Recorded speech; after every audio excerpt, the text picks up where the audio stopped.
Hi everyone, फिर से एक नया वीडियो में आप लोगों का स्वागत है। स्टूडेंट्स, मैं आज लेकर आया हूँ क्लास 11 में किस तरह से आपके हिस्ट्री में क्वेश्चन पूछे जाने वाले हैं। इसके रिगार्डिंग मैं लेकर आया हूँ आज 40 बाहुबली प्रश्न जो आपके पेपर में डायरेक्टली पूछे जाने वाले हैं।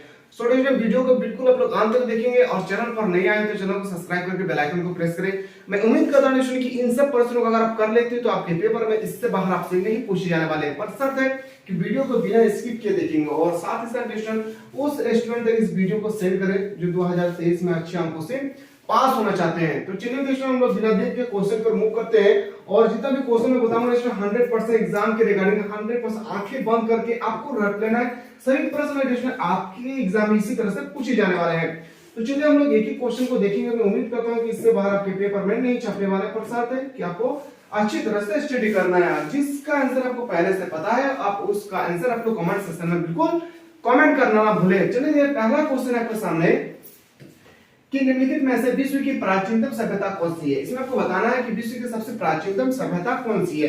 अगर आपको पहले से आंसर पता है तो आप लोग नंबर लिखकर मान लेते हैं एक का आंसर होगा डी या बी, जो भी होगा आपका, आप आंसर इस तरह से आपको कमेंट सेक्शन में बताना है ताकि आपको भी पता चले आपके प्रिपेयर कितना हो चुका है। और मैं चाहता हूं कि आप अच्छी तरह से अगर तैयारी करना चाहते हैं, सबसे पहली बात यहाँ पे आप याद रखेंगे, आप अच्छी तरह से तैयारी करना चाहते हैं 2023 के एग्जाम के लिए।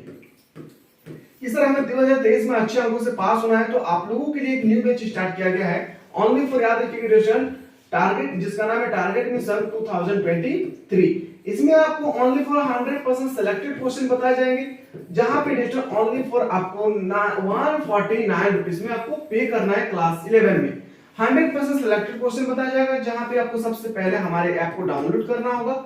इस ऐप का जो लिंक है आपको इस वीडियो के डिस्क्रिप्शन में मिल जाएगी। आप अच्छी तरह से प्ले स्टोर से डाउनलोड करके हमारे एप्लीकेशन, हमारे ऐप के माध्यम से क्लास 11 का 100% सिलेक्टेड क्वेश्चन यानी 2023 के पेपर में जैसे भी प्रश्न पूछे जाने वाले हैं आप उन सब प्रश्नों को आप परचेज कर सकते हैं। तो बहुत सारे स्टूडेंट जो जुड़ चुके हैं, अगर आप में से कोई ऐसा स्टूडेंट है जो अभी तक नहीं जुड़ पाए तो जल्द से जल्द इसमें जुड़ने की कोशिश करें। मैं उम्मीद करता हूं कि अगर आप इस बैच को परचेस करते हैं तो आपके पेपर में इससे बाहर आपके प्रश्न नहीं पूछे जाने वाले। पर शर्त है कि वीडियो को जब भी देखें आपको अच्छी तरह से देखना बिना स्किप किए। तो चलिए पहला जो क्वेश्चन है कि विश्व की प्राचीनतम सभ्यता क्या है, तो मेसोपोटामिया। क्या हो जाएगी? मेसोपोटामिया। सॉल्यूशन में बताऊं कि अगर किसी भी तरह से कोई भी दिक्कत ही होगी, इस तरह हमें बैच को परचेस करने के लिए कोई भी दिक्कत ही होगी तो यह हमारे टेक्निकल टीम का नंबर है, या तो आपको इस वीडियो के डिस्क्रिप्शन पे हमारे टेक्निकल टीम के नंबर मिल जाएंगे 9122288860। ये नंबर है व्हाट्सएप नंबर। आप व्हाट्सएप के माध्यम से हमारे प्लेटफॉर्म के टीचर द्वारा हमारे टेक्निकल टीम के माध्यम से पूछ सकते हैं कि हमें और 149 रुपीस में आपको हमें क्या क्या और मिलने वाले हैं। तो दोस्तों बिल्कुल इस प्लेटफॉर्म से आप जुड़े रहें और टारगेट मिशन जो 2023 का जो न्यू बैच स्टार्ट हो चुका है इसमें आपको बिल्कुल एनरोल करा लेना है अगर आप चाहते हैं कि सर मैं अच्छे अंकों से पास होना है तो। दूसरा क्वेश्चन है कि मेसोपोटामिया की आरंभिक सभ्यता कौन सी है। दूसरा क्वेश्चन है आपके सामने कि मेसोपोटामिया की आरंभिक सभ्यता कौन सी है, तो याद रखिएगा सुमेरियन की सभ्यता। क्या हो जाएगी? सुमेर सभ्यता। Option number B is the correct answer. अगला क्वेश्चन पे मूव करते हैं। अगला क्वेश्चन है कि मेसोपोटामिया की सभ्यता किस नदी के किनारे विकसित हुई है। जो मेसोपोटामिया है वो किस नदी के किनारे स्थित है, तो एक ही क्वेश्चन को देखना है। ऐसा नहीं, सबसे पहले आपको बताना जो मेसोपोटामिया है वो किस नदी के किनारे स्थित है, याद रखिएगा दजला और फरात। याद रखिएगा अगर इन दोनों में से कोई भी एक ऑप्शन में दिया है और एक ऑप्शन रहे इनमें से कोई नहीं, तो आपको हमेशा याद रखना है कोई नहीं मारना है। याद रखिएगा दजला और फरात नदी के किनारे ही स्थित है। याद रखिए कौन? मेसोपोटामिया। अगला क्वेश्चन पे आते हैं, question number 4।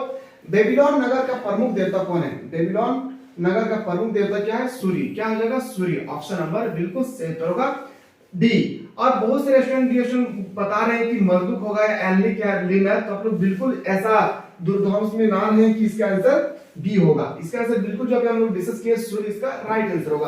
Question number 5 Mesopotamia की लिपि क्या थी। सॉल्यूशन इसमें जो मेसोपोटामिया है इसकी लिपि क्या है? तिल्याक्षर लिपि। Option number B is the correct answer हो जाएगा। अगला क्वेश्चन है क्वेश्चन नंबर 6 कि मेसोपोटामिया में युद्ध एवं प्रेम की देवी को क्या कहा जाता था। तो युद्ध एवं प्रेम की देवी को हम लोग क्या कहते थे, यही क्वेश्चन आपसे पूछा गया है। तो इन्नी कहते थे। क्या कहते थे? इन्नी। ऑप्शन नंबर सी आपका बिल्कुल सही उत्तर होगा।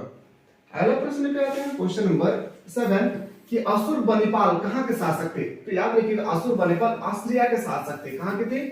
ऑस्ट्रिया के शासक थे। Option number A is the right answer होगा। अगला क्वेश्चन है क्वेश्चन नंबर 8 मेसोपोटामिया की उर देवता किससे संबंधित थे। तो मेसोपोटामिया के जो ऊर देवता थे वो चंद्र से संबंधित थे। किससे? चंद्र से। बहुत सारे स्टूडेंट सभी स्टूडेंट को पता नहीं कि इसका चंद्रीय आंसर होगा। बहुत सारे स्टूडेंट इसका आंसर रट के रखे हैं क्या? सूर्य। याद रखिएगा इसका आंसर बिल्कुल गलत आंसर हो जाएगा। अगला प्रश्न पे आते हैं। नेक्स्ट क्वेश्चन है क्वेश्चन नंबर 9 कि गिलगेमिस इस महाकाव्य का संबंध किससे है? जो गिलगेमिस महाकाव्य है इसका संबंध मेसोपोटामिया से है। कहां से? मेसोपोटामिया। सॉल्यूशन बिल्कुल आप लोग इसी तरह से अपने कॉपी पे एक क्वेश्चन को नोट डाउन करना है। और कोई भी स्टूडेंट अगर हमारे एप्लीकेशन के माध्यम से स्टडी कर रहे हैं, इस वीडियो को देख रहे हैं, तो आपको इस वीडियो के बाद आपको हमारे एप्लीकेशन में आपको पीडीएफ प्रोवाइड किए जाएंगे, आपको सिर्फ देखना है।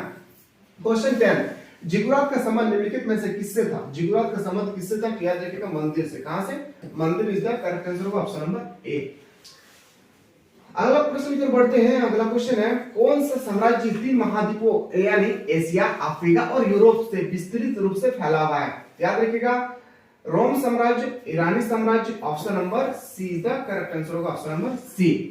मूव करते हैं अगला क्वेश्चन की ओर। अगला प्रश्न है क्वेश्चन नंबर 12 रोम किस नदी के किनारे बसा हुआ है? जो रोम है वह टाइबर नदी के किनारे बसे हुए। रोम जो है कहां पे है? टाइबर नदी के किनारे बसा हुआ है। अगला क्वेश्चन है क्वेश्चन नंबर 13 रोम की आरंभिक निवासी किस प्रजाति के थे? रोम जो है दोस्तों वो कहां के प्रजाति थे? आरंभिक निवासी किस प्रजाति के थे? एट्स्कियन। याद रखिएगा एट्को एस्कन, ऑप्शन नंबर डी आपका सही उत्तर हो जाएगा। अगला क्वेश्चन पे मूव करते हैं। और अगला क्वेश्चन के रोम का पहला सम्राट कौन था? रोम का पहला सम्राट आपको बताना है कि रोम साम्राज्य जो थे उसका पहला सम्राट कौन था? तो पहला सम्राट होगा अगस्टस। क्या हो जाएगा? अगस्टस सीजर इसका करेक्ट आंसर होगा। अगला क्वेश्चन पे मूव करते हैं। नेक्स्ट क्वेश्चन है क्वेश्चन नंबर 15 कुस्तुनिया नगर किसकी स्थापना की थी? जो कुस्तुनिया नगर है इसकी स्थापना किसने की थी? तो कुस्तुनिया नगर जो इसकी स्थापना किया था क्या? Constantine is the correct answer option number B.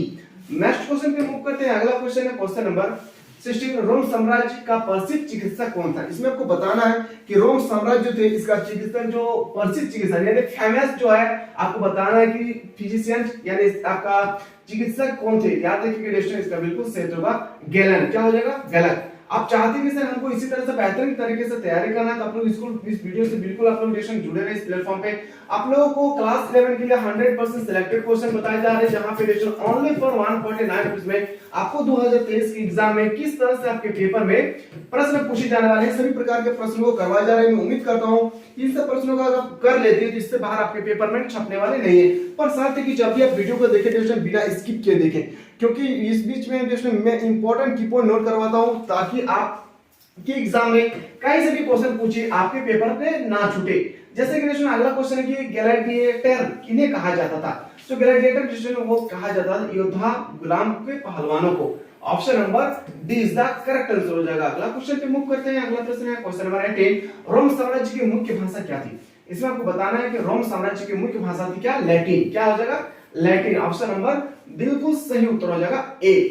अगला क्वेश्चन पे मूव करते हैं। और आप लोग चाहते हैं कि सर हम लोगों को इसी तरह से 2023 में हर एक सब्जेक्ट के लिए बेहतरीन तरीके से अंक लाना है। जैसे कि आप सभी को पता है कि जो आपका एग्जाम होने वाला है इस बार जो आपका एग्जाम होगा 2023 में, इसमें क्वेश्चन आपका सभी का सभी जो प्रश्न है वो ऑब्जेक्टिव होगा यानी याद रखिएगा एमसीक्यू टाइप होगा। क्या होगा? एमसीक्यू टाइप होगा यानी multiple choice question. Option number याद रखिए क्वेश्चन आपको एग्जाम जितना भी होगा आपके 2023 में जो भी पेपर लिए हैं 2023 में वो पूरा का पूरा ऑब्जेक्टिव होने वाले हैं। आप चाहते हैं कि सर हमें जो ऑब्जेक्टिव क्वेश्चन होने वाले 80 मार्क्स में उसमें हमको 100 में 100 यानी 80 में से 80 करेक्ट ऐसे करना है। तो मैं उम्मीद करता हूं कि हमारे अगर ऐप के माध्यम से अगर कोई भी स्टूडेंट स्टडी कर रहे हैं, जो नहीं कर रहे उनको मैं बोल रहा हूं, जो कर रहे हैं उनके लिए तो बेहतरीन तरीके से उनको तो पता ही है कि कैसे हम लोग तैयारी कर रहे हैं। आप लोग तो जो तैयारी आप चाहते हैं कि सर हमें 80% यानी याद रखेंगे 80% है इसमें हमको 90% मार्क्स लाना है। याद रखिएगा स्टूडेंट अगर आप चाहते हैं कि सर हमें 90% मार्क्स लाना है और अच्छे अंकों से पास होना है तो आपको सबसे पहले हमारे ऐप को डाउनलोड करना होगा जो आपको इस वीडियो के डिस्क्रिप्शन पे मिल जाएंगे, जहां पे स्टूडेंट आपको ओनली फॉर 149 रुपीस में क्लास 11 का पूरा कोर्स परचेस किए जा रहे हैं। तो बहुत सारे स्टूडेंट इस प्लेटफॉर्म से जुड़ चुके हैं। अगर आप में से कोई ऐसे स्टूडेंट है जो अभी तक नहीं जुड़ पाए तो जल्द से जल्द इसमें जुड़ने की कोशिश करें। मैं चैलेंज करता हूं कि इन सब प्रश्नों का अगर कर लेते हैं तो आपके पेपर में एक भी प्रश्न इससे बाहर नहीं पूछे जाने वाले हैं। पर सबसे पहले आपको क्या करना होगा, इस ऐप को डाउनलोड करना होगा प्ले स्टोर से। इस ऐप का जो लिंक है आपको इस वीडियो के डिस्क्रिप्शन में मिल जाएंगे। आप अच्छी तरह से डिस्कस करने के बाद इसमें कोई भी दिक्कत नहीं होगी, प्ले स्टोर से डाउनलोड करने के बाद ये हमारे टेक्निकल टीम का नंबर है 9122288860। इस नंबर पे आप लोग व्हाट्सएप करके व्हाट्सएप के माध्यम से अच्छी तरह से पूछ सकते हैं कि सर हमें इसमें और क्या क्या मिल सकते हैं। तो जैसे कि यहाँ पे लिखा गया था क्वेश्चन नंबर 19, ड्रेसर 20 क्या है। तो ड्रेसर 20 जो है आपको बताना है कि ड्रेसर 20 क्या है। तो ड्रेसर 20 क्या है, मिट्टी का बर्तन। Option number A is the correct answer होगा। अगला क्वेश्चन है, कोलिसियम था, जो कोलिसियम है दोस्तों क्या था, याद रखिएगा एक अखाड़े का नाम। Option number C is the right answer होगा। अगला क्वेश्चन है, इस्लाम धर्म के संस्थापक कौन है, हजरत मोहम्मद साहब। ऑप्शन नंबर बिल्कुल सही उत्तर होगा ए। अगला क्वेश्चन है क्वेश्चन नंबर 22, इस्लाम धर्म की स्थापना कहां हुई थी, तो मक्का में। कहां पे हुई थी, मक्का। ऑप्शन नंबर बिल्कुल राइट आंसर होगा ए। अगला क्वेश्चन है बेबी आई इंपॉर्टेंट क्वेश्चन, और जितना मैं बता रहा हूं ये 100% सिलेक्टेड क्वेश्चन है, आपके एक ही क्वेश्चन का आपको रट लेना है। इस्लाम में हिजरत किस घटना को कहा जाता है। मोहम्मद साहब द्वारा मक्का से मदीना जाने को कहा जाता है क्या, हिजराया या हिजरत। याद रखिएगा दोनों भी टर्म का प्रयोग किए गए हैं। पहले खलीफा कौन थे, अबू बकर। याद रखिएगा पहले खलीफा कौन थे, अबू बकर। अगला क्वेश्चन है, अगला क्वेश्चन है इस्लाम धर्म के संस्थापक हजरत मोहम्मद साहब अरब कबीले के किस जाति से संबंधित है, बद्दू जाति से। किससे संबंधित है, बद्दू। ऑप्शन नंबर बिल्कुल सही उत्तर होगा सी। अगला क्वेश्चन है कि इस्पात की तलवारों के निर्माण के लिए किस स्थान की ख्याति थी, किस स्थान की ख्याति थी दोस्तों। ये जो है इसका आंसर आपको कमेंट सेक्शन में बताना है कि इसका आंसर क्या होगा। मैं उम्मीद करता हूं दोस्तों कि इसका ऑप्शन नंबर ए, बी, सी और डी जो भी इसका राइट आंसर होगा, आप इसका आंसर कमेंट सेक्शन में बिल्कुल कमेंट करें। मैं उम्मीद करता हूं कि अगर कोई स्टूडेंट 11 क्लास में पढ़ रहे हैं तो आपका आंसर ये पता होना चाहिए, क्योंकि ये क्वेश्चन 2022 का पूछा हुआ प्रश्न है। चलिए अगला क्वेश्चन पे मूव करते हैं। क्वेश्चन 27, इस्लाम धर्म इस्लामी दर्शन सबसे अधिक किस दर्शन से प्रभावित हुआ है, तो याद रखिएगा यूनानी। क्या हो जाएगा, यूनानी। Option number A is the correct answer. अगला क्वेश्चन, क्वेश्चन 28, शाहनामा की रचयिता कौन है, तो फिरदौसी। शाहनामा की रचयिता कौन है, फिरदौसी। अगला प्रश्न पे मूव करते हैं। अगला क्वेश्चन 29, पैगंबर मोहम्मद साहब के प्रतिनिधित्व को क्या कहा जाता है। पैगंबर मोहम्मद साहब के प्रतिनिधित्व को कहा जाता है खलीफा। क्या कहा जाता है, खलीफा। ऑप्शन नंबर बिल्कुल राइट आंसर होगा डी। पैगंबर मोहम्मद साहब की माता का नाम क्या था, तो आमीना। क्या नाम था, आमीना। ऑप्शन नंबर बिल्कुल राइट आंसर हो जाएगा बी। नेक्स्ट क्वेश्चन है कि फ्यूट का शाब्दिक अर्थ क्या है। फ्यूट का शाब्दिक अर्थ होता है क्या, जमीन का टुकड़ा। ऑप्शन नंबर सी आपका बिल्कुल राइट आंसर हो जाएगा। और आप चाहते हैं कि सर एग्जाम से पहले एक लाइव क्लासेस होनी चाहिए जहां पे आप लोगों को ढेर सारा क्वेश्चन का रिवीजन करवा जाएगी, ताकि आपके पेपर में जो प्रश्न आने वाले एग्जाम से 2-4 दिन पहले ऐसा लाइव क्लासेस होगी जहां पे सभी प्रश्न को, यानी आपका जो जो सब्जेक्ट एग्जाम हुआ उसके 2 दिन पहले ठीक हम लोग एक लाइव क्लासेस में डिस्कस करेंगे। जितना भी प्रश्न हम लोग को आज से लेकर जितना भी प्रश्न इससे पहले डिस्कस कर चुके सभी क्वेश्चन को संग्रह लेकर आएंगे, ताकि आपका क्विक रिवीजन हो जाए और उसमें आपको बेहतरीन तरीके से आपका याददाश्त रहे और आपके पेपर में जो भी आंसर आपको आए आपका क्वेश्चन उसमें से एक भी प्रश्न ना छूटे। आप चाहते तो आप लोग कमेंट सेक्शन में बिल्कुल कमेंट करना ना भूले। 5 क्या है, तो 5 हम लोग बोलते थे जागीर को। क्या बोलते थे, जागीर। ऑप्शन नंबर सी आपका सही उत्तर होगा। क्वेश्चन 33 कि सर्प किसे कहा जाता है, जो सर्प है वो किसे कहा जाता है, तो भूदान को। याद रखिएगा कभी भूदान रहेगा ऑप्शन तो कभी भूदास। आपको याद रखना है कि स्टार्टिंग पॉइंट भूदान से होगा या भूदास से। अगला क्वेश्चन है कि समांति समाज नामक पुस्तक के लेखक कौन है। इसका पुस्तक का जो लेखक है मार्क ब्लॉक। क्या हो जाएगा, mark block is the correct answer. आगे बढ़ते हैं। क्वेश्चन है समांतवाद की छोटी इकाई क्या थी। समांतवाद की जो छोटी इकाई थी वह नाइट। ऑप्शन नंबर बी आपका सही उत्तर होगा। अगला क्वेश्चन पे मूव करते हैं। अगला क्वेश्चन है क्वेश्चन नंबर 36, समांति व्यवस्था के शिखर पर कौन था। समांति व्यवस्था के शिखर पर कौन था, तो राजा। ऑप्शन नंबर आपका बिल्कुल सही उत्तर हो जाएगा ए। आगे बढ़ते हैं। प्रश्न है कि नाइट किसे कहा गया। इसमें आपको बताना है कि नाइट किसे कहा गया। घुड़सवार योद्धाओं को कहा गया है। याद रखिएगा क्या होगा, ऑप्शन नंबर बिल्कुल सही उत्तर होगा ए। घुड़सवार योद्धा को हम लोग बोलते थे क्या, नाइट। नेक्स्ट क्वेश्चन पे मूव करते हैं। अगला क्वेश्चन है कि बड़ी समांति के घर को क्या कहा जाता है, तो बड़ी समांति के घर को हम लोग बोलते थे मैनर हाउस। क्या कहा गया है question, manor house. Option number A आपका बिल्कुल राइट आंसर होगा। अगला क्वेश्चन है क्वेश्चन नंबर नेक्स्ट 39, पोप्लियो तृतीय ने किसे पवित्र रोम सम्राट बनाया। तो पोप्लियो तृतीय ने किसे रोम सम्राट का पवित्र माना। तृतीय पोप्लियो के लिए तो याद रखिएगा सार्लमन। क्या हो जाएगा? सार्लमन। याद रखिए बेटा, कभी सार्लमन रहेगा तो कभी सार्लमना, याद रखिएगा, इन दोनों को आपको याद रखना है। अगला क्वेश्चन है क्वेश्चन नंबर 14, ईसाई धर्म का प्रथम पोप किसे माना जाता है? तो ईसाई धर्म का जो प्रथम पोप है वो ग्रिगोरी को माना जाता है। ऑप्शन नंबर बिल्कुल सही उत्तर होगा।